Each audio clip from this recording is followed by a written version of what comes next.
Hi guys, welcome back to our YouTube channel. For today's episode, I'm gonna cook adobong balon-balunan. See? Mausok-usok pa guys kasi pinakuluan natin. And here's our ingredients for our adobong balon-balunan. Of course, our onion and garlic, our granules, bell pepper, bay leaves.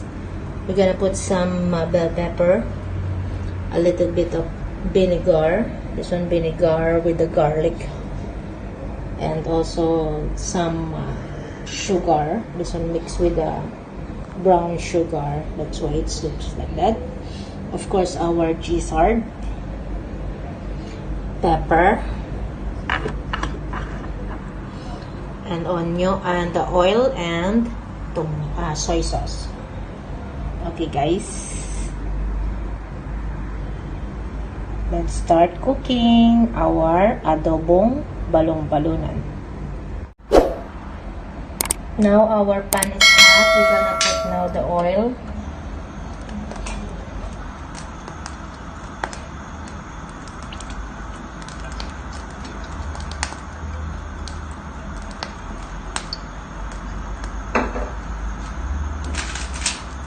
Then we're gonna put our bay leaves,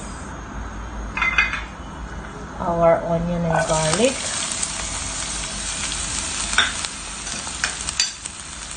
and then let's cook it for about 2 minutes. And then after 2 minutes, we're gonna put the other ingredients. Very easy recipe for tonight.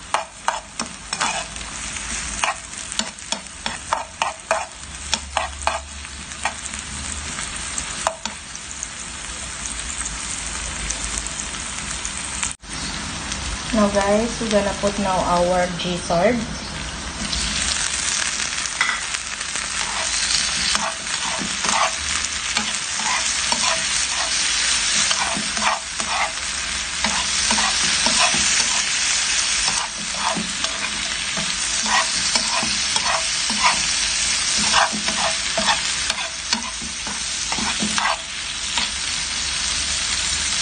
And then let's put our bell pepper.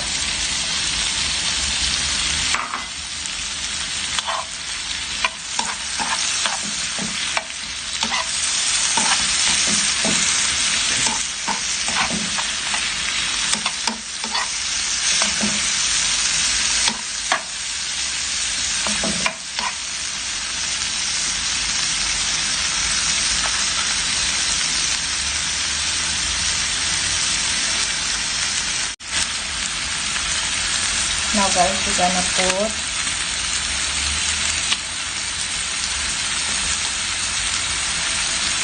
black pepper and our soy sauce.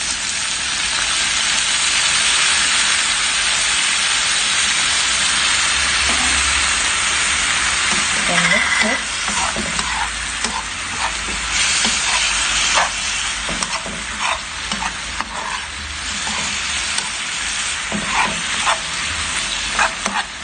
Then we're gonna put our vinegar and a little bit of water.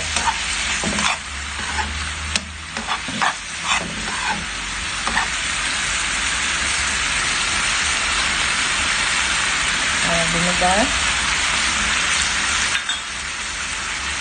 We're gonna put also our sugar.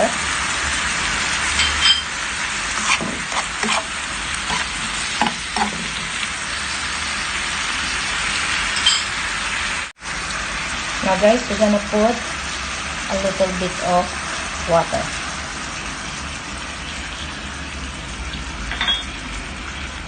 Then cook it for about 4 minutes on a medium fire. But before that, we're gonna put the granules.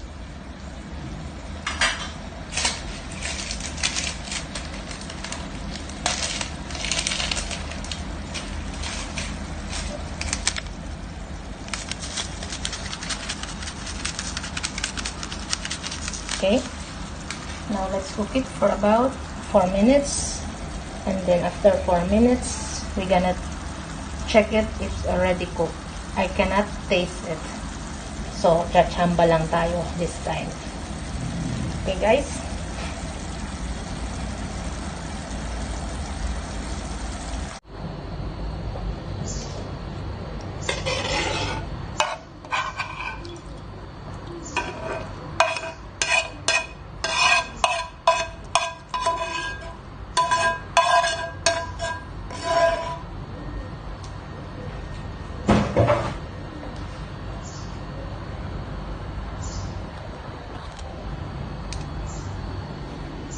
so guys, here's our adobong balon-balunan. Napakadali lang lutuin at napakamurang presyo.